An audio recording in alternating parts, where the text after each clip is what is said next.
Welcome to the Slop Farm. Enjoy the video. You start by selecting the exact area to clean. This avoids deleting useful data.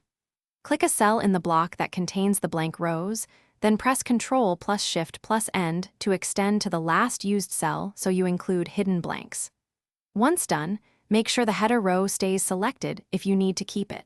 You can hold Shift and click the header to include or exclude it. This precise selection prevents accidental row removals and speeds up the next filtering step. You now apply a filter to isolate blank rows so you can remove them safely. Use Data Right Arrow Filter or press Ctrl plus Shift plus L, then click a column's filter arrow, uncheck Select All and check Only Blanks. Once you see only blank rows displayed, verify other columns too. Work left to right if some rows are partially blank. This approach ensures you delete rows that are entirely empty across selected columns, not rows with important values in other fields. After confirming, you finish by deleting only the filtered, visible blank rows.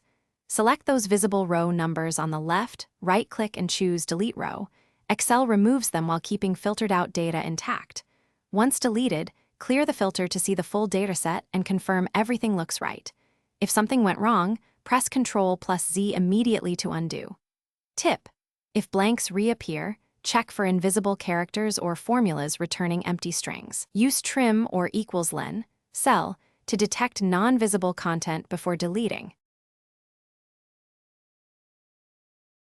Thanks for watching. Consider subscribing if we helped you today.